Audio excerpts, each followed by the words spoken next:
আসসালামু আলাইকুম রহমতুল্লাহ। এই যে আলোর ফোকাস আসতেছে দেখতে পাচ্ছেন, ঠিক সোজা সামনের দিকে সেদিকে রয়েছে কাবা, মুসলমানদের হৃদয়ের কাবা। আল্লাহ তাআলা প্রথম যে ঘর নির্মাণ করেছেন পুরা পৃথিবী বিশ্ববাসীর হেদায়েতের জন্যে, আলোর ফোয়ারা করে সেই কাবা রয়েছে সোজা সামনের দিকে।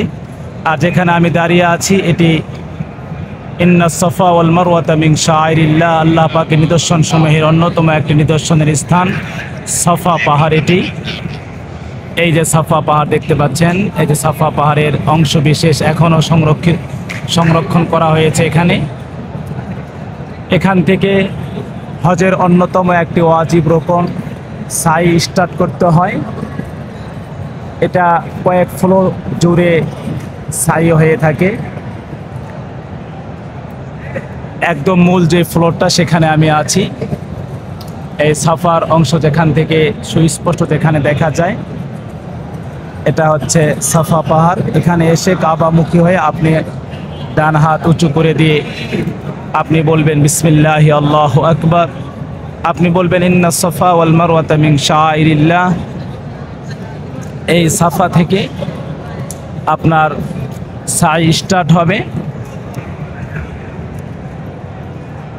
ঠিক এই জায়গার মাঝ বরাবর যদি আপনি দেখেন তাহলে দেখবেন যে এই যে মাঝ বরাবর জায়গা যাওয়া এবং আসার রাস্তা রয়েছে। এটি অসুস্থ ব্যক্তিদের জন্য এই জায়গাটুকুন বরাদ্দ, যারা হুইল চেয়ার যাতায়াত করেন।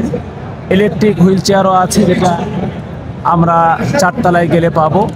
নির্দিষ্ট পরিমাণ টাকা পে করবার মাধ্যমে আপনি সেখানে সেই সেবা সৌদি সরকার কর্তৃক গ্রহণ করতে পারবেন। এই সাফা থেকে সোজা আমি এখন চলছি মারোয়ার দিকে। আপনি মারোয়া পর্যন্ত পৌঁছে গেলে আপনার একবার হবে, মারোয়া থেকে আবার সাফায় আসলে 2 বার, সাফা থেকে মারোয়া গেলে 3 বার, এভাবে মারোয়া পর্যন্ত বারবার যাতায়াতে 7 বার পর্যন্ত গেলে একটি সাই সম্পূর্ণ হবে ইনশাআল্লাহ। এখানে জায়গায় জায়গায় স্ক্রিন রয়েছে, স্ক্রিনের মধ্যে আপনি বিভিন্ন দোয়া দরুদ এগুলো লেখা দেখতে পাবেন। সময় দেখার জন্য ঘড়ি রয়েছে। প্রচুর পরিমাণ এখানে এসি শীতাতপ নিয়ন্ত্রিত এলাকা এবং খুব আরামদায়ক মজাদায়ক। কারোর সাথে কারো ধাক্কা লাগা এখানে ইচ্ছাকৃত কেউ না রাখলে হওয়া সম্ভব নয়, কারণ সবাই একদিকে চলছে, উল্টো দিকে আসার কোনো স্রোত নেই। তারপরেই দেখতে পাচ্ছেন এখানে কি সুন্দর উপরে হলুদ সবুজ লাইট লাগানো আছে। এই জায়গাটা যতটুকু আমি শুনেছি জেনেছি, সাফা থেকে নিচে যখন পাহাড় থেকে নিচে নামলে জায়গাটা একটু ঢালু ছিল বেশি। এখান থেকে বাম দিকে কাবা প্রান্তর, যেখানে কাবার নিচে ইসমাইল আলাইহিস সালাতু ওয়াস সালাম শুয়েছিল। নজরে আসতেছিল না বলে হাজরা আলাইহিস সালাম এখানে একটু জোরে দৌড় দিয়েছিলেন। রব্বুল আলামিন এটাকে এত পছন্দ করেছেন যে এই উম্মতের জন্য কিয়ামত পর্যন্ত যারা পুরুষ তারা এই সবুজ বাতির নিচে আসলে একটু দৌড়িয়ে যাবে।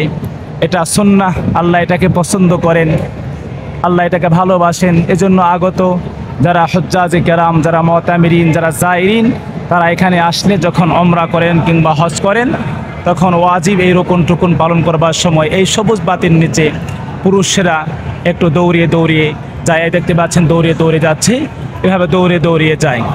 এই জায়গাটুকুন দিয়ে এখানে দোয়া পড়া সুন্নাহ দোয়া হলো রব্বিগফির ওয়ারহাম ইন্নাকা আনতাল আ'আজ্জুল আকরাম, রব্বিগফির ওয়ারহাম ইন্নাকা আনতাল আ'আজ্জুল আকরাম, রব্বিগফির ওয়ারহাম ইন্নাকা আনতাল আ'আজ্জুল আকরাম।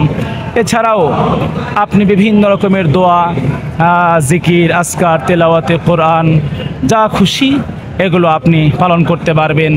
আপনার তৃষ্ণা লেগে গেছে, এই যে জায়গায় জায়গায় জমজম পানির মোবারক বরকতপূর্ণ জমজম পানির ব্যবস্থা আছে পর্যাপ্ত পরিমাণ। আপনি ইচ্ছে মতো এখানে ওয়ান টাইম গ্লাস আছে, সেগুলোকে ব্যবহার করে আপনি এখানে জমজমের পানি পান করতে পারবেন ইনশাআল্লাহ। এবং এটি হারাম শরীফের এখন অংশ হয়ে গেছে। যখন আজান হয় বা নামাজের কাতারবদ্ধ যখন সবাই হয় তখন এখানেও দেখতে পাচ্ছেন, এই যে ফ্লোরে দেখেন কাতারের চিহ্ন দেওয়া আছে, এখানেও লক্ষ লক্ষ মানুষ দাঁড়িয়ে যায়। এর বাহিরেও যে ডান সাইডে এই যে ওয়াল দেখতেছেন, ওয়ালের ওপার, সেখানেও বাহিরে নবীজি সাল্লাল্লাহু সাল্লামের জন্মস্থান বাড়ি পর্যন্ত লক্ষ মানুষ সেখানে দাঁড়িয়ে যায়। তারপরে তার পাশে রয়েছে আমরা যেটাকে বলি আবু জেহেলের বাড়ি, যেটা বিশাল বড় এখন টয়লেট রয়েছে। তার সামনে পেছনে ওপারে এপারে সেখানেও লক্ষ লক্ষ মানুষ এখন নামাজের জন্য দাঁড়িয়ে যায়। হারাম শরীফের জামাতে সকলে অংশগ্রহণ করে। তো আলহামদুলিল্লাহ, আপনি যখন এখানে আসবেন, এই ফ্লোরের নিচে, একদম নিচে দেখবেন একটা ফ্লোর আছে, এটাকে বলা হয় আন্ডারগ্রাউন্ড ফ্লোর। আন্ডারগ্রাউন্ড ফ্লোরের উপরে হচ্ছে এই মূল ফ্লোরটা, যেখানে আপনি সাফা এবং মারওয়ার সাবেক যে পাহাড়ের পাথরগুলো আপনি দেখতে পাবেন, সংরক্ষণ করা আছে, আর অন্য কোথাও নেই। এর উপরতলা, তার উপরে তলা, তার উপরের তলা, এগুলোতেও সাইর ব্যবস্থা আছে। এর নিচে যে গ্রাউন্ড ফ্লোর, সেখানেও সাইর ব্যবস্থা আছে।